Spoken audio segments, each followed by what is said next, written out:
All right, this week we're going to talk about yielding a horse's hindquarters for our training tip this week. You know, with every horse, there's 5 body parts that I want to try to control with my hands and the use of my legs.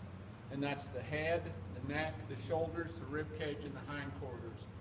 And I'll be the first to admit that for probably the first 10 years that I rode horses for the public, I paid attention to everything from the saddle horn forward, and I've kind of ignored these 2 body parts of this horse.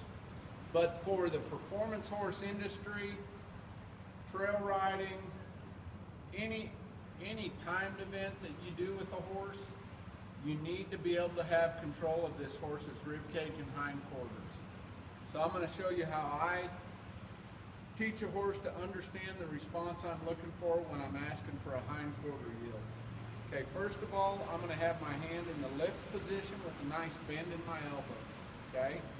When I put my hand in the lift position and I lift on this side of the horse's bit, my D-ring snaffle, what that does is make the opposite leg the pivot foot. Okay, and I'm wanting the forequarters, or the hindquarters, excuse me, to move around the forequarters.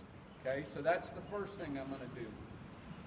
I'm going to have my hand in the lift position. This leg right here is going to put pressure against this horse's rib cage, and this leg on the opposite side is going to be away from that rib cage. And when I lift on that rein and put pressure on this leg, as soon as I feel this horse make an effort to give or move, I'm going to release. Okay? So I put my hand down my rein, put my hand in the lift position, push with my leg.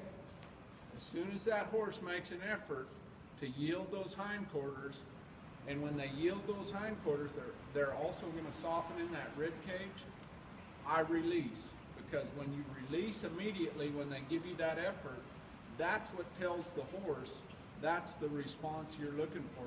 That's the release point that they're looking for. That's our training tip for the week, yielding the horse's hindquarters. Go to our website, philhaugenhorsemanship.com. Follow us on Facebook. Email or call with any questions. Have a safe week of training.